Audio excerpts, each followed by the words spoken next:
안녕하 평안하셨습니까? 네, 감사합니다. 네, 많이 춥네요.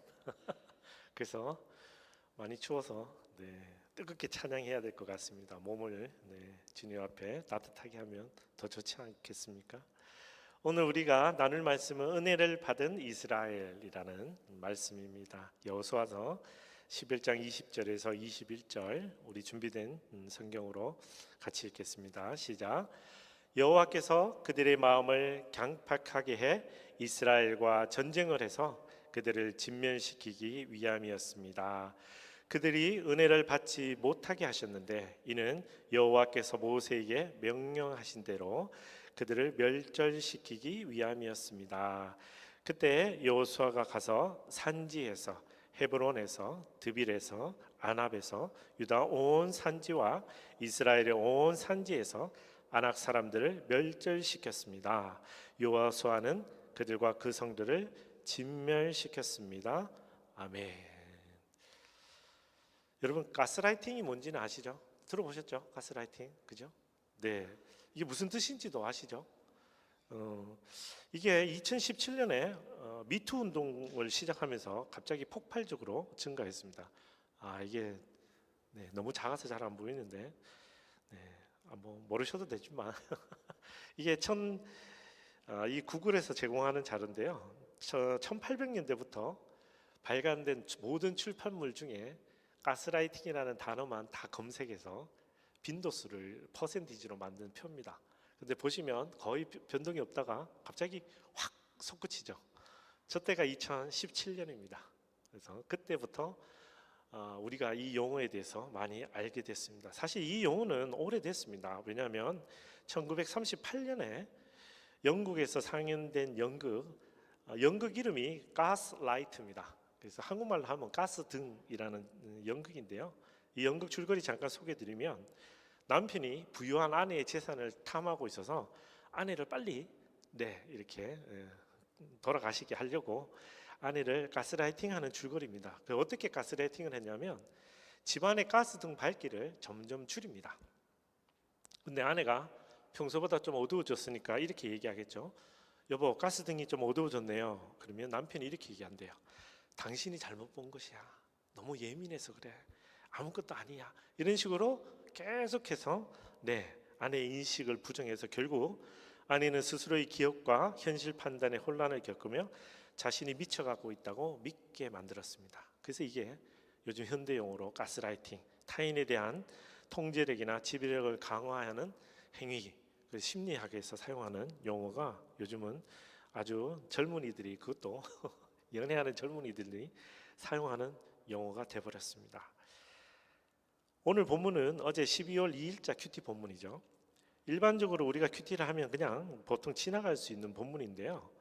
신학적으로 굉장히 중요한 구절이 있어서 제가 말씀을 나눠보려고 준비한 겁니다. 그게 뭐냐면 20절에 여호와께서 그들의 마음을 강팍하게 해.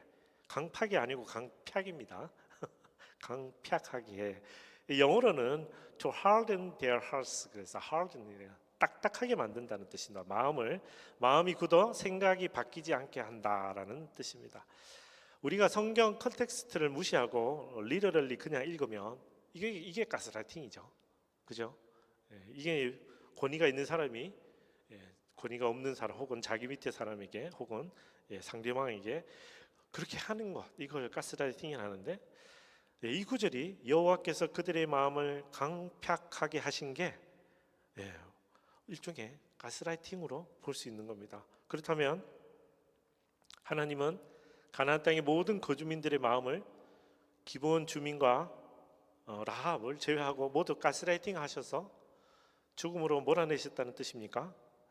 이 세상을 사랑하는 하나님께서 설마 그렇게 하실 리가 있겠습니까? 그죠? 근데 요즘 젊은이들이 특히 무신론자들이 이 부분에 대해서 공격하는 것을 제가 좀 본 기억이 있어서 여러분과 나눠보기 원합니다. 자, 먼저 우리가 늘 여호수아 묵상할 때마다 제가 여러분한테 늘 말씀드렸습니다. 여호수아의 주제 단어는 두 가지가 있죠. 하나는 약속, 그리고 하나는 안식. 그죠? 하나님이 약속하신 땅으로 이스라엘 백성을 이끄시고 그리고 안식을 주신다. 이게 여호수아서입니다. 우리가 여호수아서를 정복기 혹은 정복의 전쟁, 그죠? 그렇게 이야기하는데 실은 전쟁의 이야기가 아니고 하나님이 신실하신 하나님이 자신의 약속을 이루어가는 과정, 그리고 안식을 주시는 그 약속이 이루어지는 것에 대한 이야기입니다. 자, 그러면 여기서 질문이 하나 있습니다. 약속의 땅으로 이끄시고 안식을 주시는 분이 누구십니까? 네, 하나님이죠. 네, 대답 안 하셔도 맞죠? 네.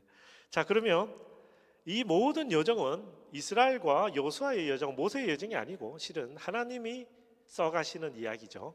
하나님이 써가시는 이야기입니다. 물론 다른 성경들과 다 비슷하지만 네, 오늘 특별히 여호수아서는 하나님이 써가시는 이야기입니다. 자, 그런데 오늘 본문은 이스라엘 백성들뿐만 아니라 가나안 족속들조차도 하나님이 주도하시고 다스리신다라는 내용일 수 있습니다. 먼저 다시 20절 한 번만 더 읽겠습니다. 여호와께서 그들의 마음을 강팍하게 해 이스라엘과 전쟁을 해서 그들을 진멸시키기 위함이었습니다. 그들이 은혜를 받지 못하게 하셨는데 이는 여호와께서 모세에게 명령하신 대로 그들을 멸절시키기 위함이었습니다. 아멘. 자, 19절에 이어서 읽으면 하나님은 기본 주민을 제외하고 모든 가나안 주민들의 마음을 강팍하게 하셨습니다. 그리고 이스라엘을 대적하게 하셨고 전쟁으로 나오게 하셨습니다. 왜 그렇게 하셨습니까? 네, 그대로 리더럴리 하나님은 그들이 은혜를 받지 못하게 하시기 위하여 그리고 모세에게 명령하신 대로 그들을 멸절시키기 위함이다라고 오늘 성경은 말하고 있습니다. 자, 그러면 조금 좀 이상하지 않습니까? 라합과 기브온 주민들은 은혜를 입었죠. 그 둘은 멸절에서 예외가 됐습니다. 그죠? 근데 그들 마음은 그러면 하나님이 강팍하게 안 하신 겁니까?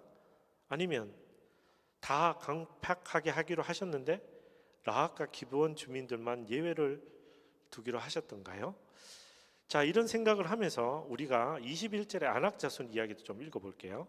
21절 읽겠습니다. 한 번 더 시작. 그때 여호수아가 가서 산지에서 헤브론에서 드빌에서 아납에서 유다 온 산지와 이스라엘 온 산지에서 안악 사람들을 멸절시켰습니다. 여호수아는 그들과 그 성들을 진멸시켰습니다. 아멘.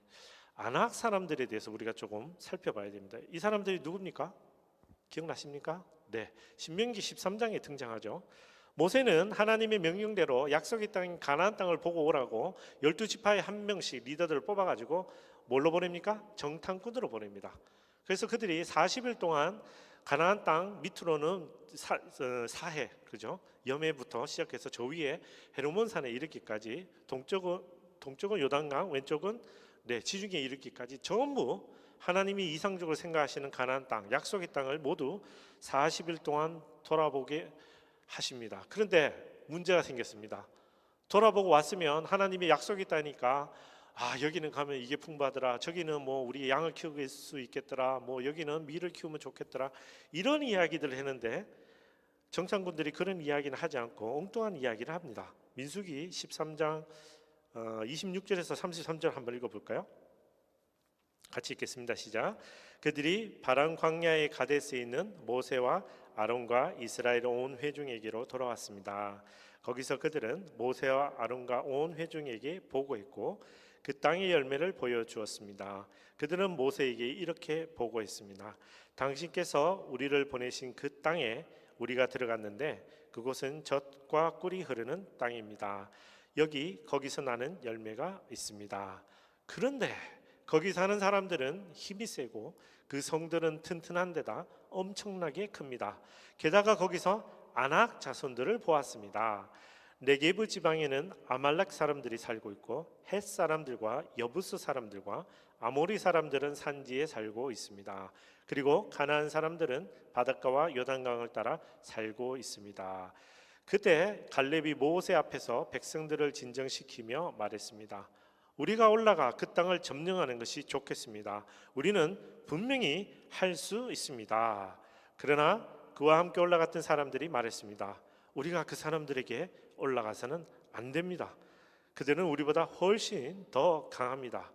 그러고는 그들이 이스라엘 백성들에게 자신들이 살펴보고 온 땅에 관해 좋지 못한 이야기를 했습니다. 우리가 살펴보고 온 그 땅은 거기 사는 사람들을 잡아먹는 땅입니다. 우리가 거기서 본 사람들은 모두 신장이 컸습니다.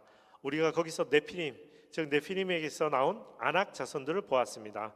우리 눈에도 우리가 메뚜기처럼 보였으니 그들 눈에도 마찬가지였을 것입니다. 아멘. 오늘 여호수아 본문의 21절의 아낙 사람이라는 것은 여기 방금 읽으셨던 민수기 13장에 있는 이 사람을 이야기합니다. 그래서 정탐꾼들이 보고 왔는데 12명 중에 10명이 무려 그 모습을 보고 겁을 집어먹은 거죠.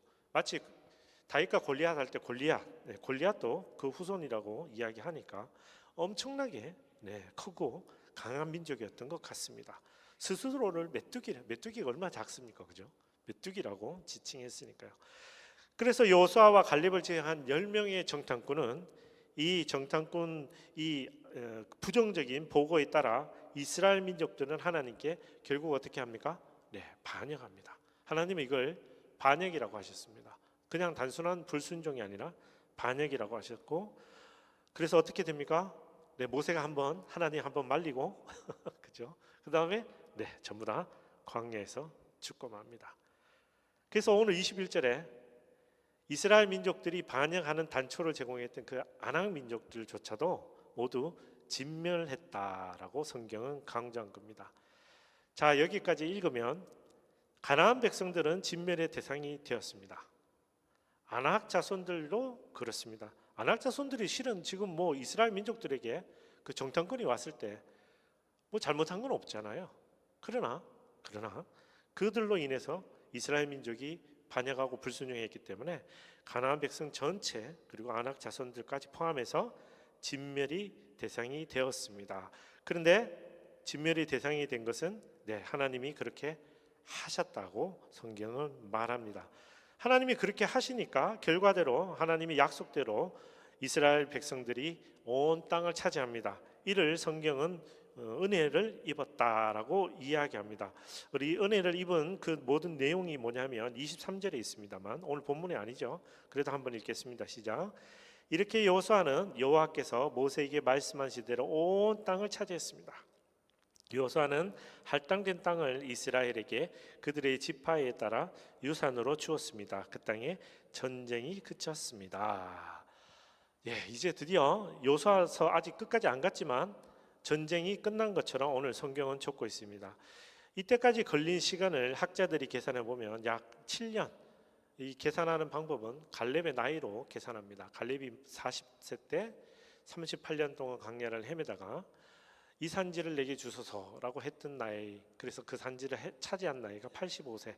그래서 약 7년 동안 정복 전쟁을 했다라고 우리가 볼 수 있습니다. 물론 이후에도 더 점령하지 못한 땅이 있습니다. 실은 더 있기 때문에, 왜냐하면 주요한 산지는 점령했는데 그 주변에 혹은 그 사이사이에 있는 것들은 덜했고, 또 나중에 여러분 읽어보시면 아시겠지만 점령하러 갔다가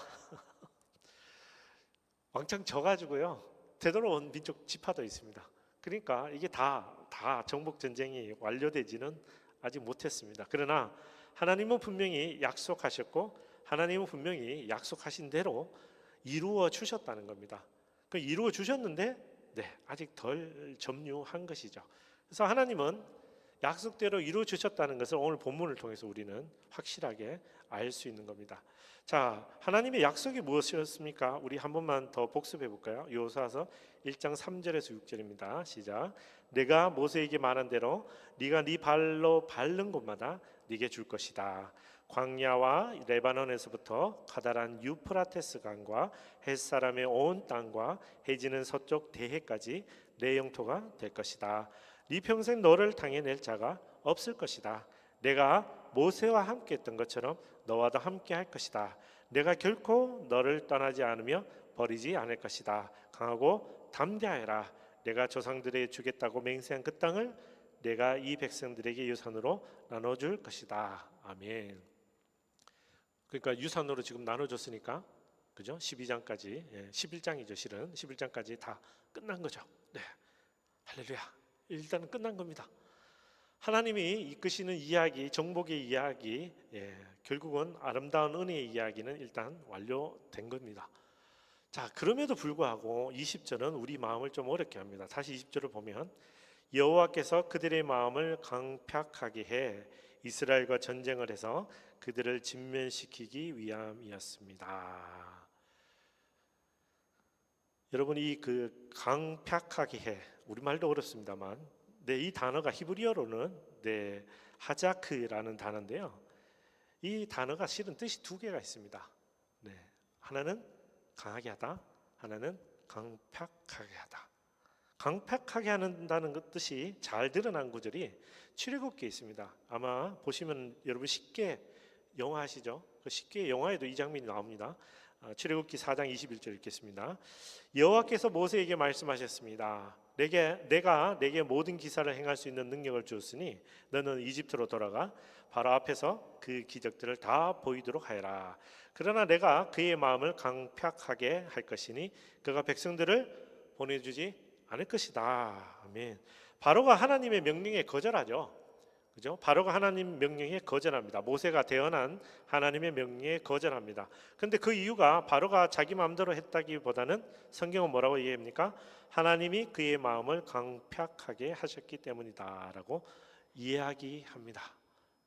그래서 하나님이 하신 거예요. 바로가 모세의 그 요구 사항에 들어주지 않았던 이유는 자신이 그렇게 하기 이전에 성경 분명히 하나님이 그렇게 하셨다라고 이야기합니다.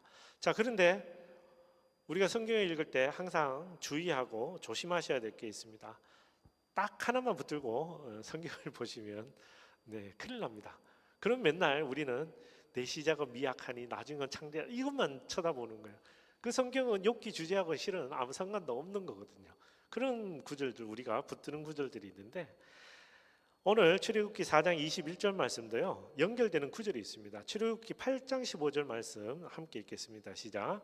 그러나 바로는 숨 돌릴 틈이 생기자 또 마음이 강팍해져 하나님께서 말씀하신 대로 모세와 아론의 말을 듣지 않았습니다. 15절의 주어는 여호와 하나님이 아니고 바로입니다. 바로가 스스로 마음을 강팍하게 한 겁니다. 그러니 성경은 분명히 하나님이 모든 것을 의인이든 악인이든 하나님이 주권과 섭리하에 하나님이 두셨지만 악인의 선택, 악인을 죄로 향한 선택은 악인에게 책임이 있다라고 말씀하시는 게 바로 이 장면입니다. 그러니 출애굽기 4장 이 장면만 4장 21절만 읽으면 하나님이 마치 꼭두각시를 조정하는 것처럼 그렇게 느껴지실 수 있지만 출애굽기 8장 15절을 읽으면 이거는 분명히 하나님의 섭리 가운데 있지만 그 안에 죄 지은 것은 바로 마치 하나님이 모든 것을 주관하시지만 죄를 지은 것은 아담과 하와였잖아요. 하나님이 꼭두각시처럼 죄 안 짓게 하실 수도 있지만 그들이 죄 짓는 것까지 하나님이 보셨다는 거죠. 그래서 오늘 바로의 이야기도 그렇게 우리가 읽을 수 있습니다. 성경은 분명히 바로가 스스로 마음을 완악하게 했다라고 지적하는 겁니다. 이러한 관점은 우리가 또 어디서 볼 수 있냐면 강팍하게라는 이 단어가 아까 말씀드렸던 그 강팍이라는 그 단어 히브리 단어 말고 또 다른 뜻이 있다고 제가 말씀드렸죠. 강하게 한다. 그죠? 여호수아서 1장 6절에서 7절 한번 더 읽어볼까요? 시작. 강하고 담대하라. 내가 조상들에게 주겠다고 맹세한 그 땅을 내가 이 백성들에게 유산으로 나눠줄 것이다. 오직 마음을 강하게 먹고 큰 용기를 내어라. 내 종 모세가 내게 준 율법을 다 지켜라. 그것에서 돌이켜 좌우로 치우치지 마라. 그러면 네가 어디를 가든지 잘 될 것이다. 아멘. 왜 하나님이 이 히브리어 단어 하자크라는 단어를 두 군데에서 동시에 사용하십니다. 어떤 때 사용하십니까? 강팍하게 할 때도 사용하시고 강하게 할 때도 사용하십니다. 그죠? 강팍한 거는 네거티브한 거죠. 부정적인 용어입니다. 용법이죠. 강하게 하시는 건 어떻습니까? 포지티브하고 긍정적인 용법입니다. 놀랍지 않습니까? 하나님이 똑같은 단어를 두 군데에 서로 다르게 사용하시는 겁니다. 죄인의 마음을 강팍하게 하실 때도 하자크라는 하셨고, 그리고 의인의 마음을 강하게 할 때도 하자크라고 사용하신 겁니다. 제가 이 두 가지 용법과 그리고 읽었던 이 네 가지 본문을 컨텍스트를 정리해서 제가 읽어드리면 이런 거예요. 자, 만약 하나님이 죄인을 강팍하게 만드신다면 죄인은 아무 책임이 없는 것처럼 보이지만 성경은 바로가 스스로 마음을 완악하게 했음을 분명히 지적하는 것처럼 하나님은 우리를 강하게 만드시기보다는, 강제로 강하게 만드신 게 아니죠. 강하게 만드시기보다는 우리에게 강하게 되어야 된다고 명령하고 말씀하시므로 우리가 강하게 되는 것은 분명 우리 스스로 마음을 강하게 해야 하는 것이라는 말씀입니다. 죄송합니다. 좀 복잡하죠. 다시 설명드릴게요. 하나님이 주관하시는 약속의 땅 이 여호수아는, 이 이야기는 하나님이 가나안 백성들이 이미 죄를 지었기 때문에, 이 이야기는 앞에 원래 있습니다. 가나안 백성 창세기에 있는데요. 4대째 너희들이 돌아올 것이라고 이야기하실 때 말씀하셨어요. 가나안 백성들이 마음을 강팍하게 된 것은 하나님이 강제로 그들의 마음을 강팍하게 하신 것이 아니라 그들이 죄를 짓도록 내버려 두심으로 그 죄의 책임이 온전히 누구에게 있다고 말씀하시는 겁니까? 네, 그들에게, 가나안 백성들에게 있다고 말씀하시는 겁니다. 그러면 하나님이 마음을 강하게 하라라고 명령하신 거, 이스라엘 백성들을 마음에 강하게 하라, 강하게 하라, 강하고 담대하라 할 때 그 강하게 하신 것은 하나님이시지만 하나님은 강제로 강하게 하시지 않으셨어요. 맞죠? 강팍하게 강제로 하지 않으신 것처럼 강제로 강하게 하지 않으셨어요. 그러나 강하게 하라라고 명령하셨어요.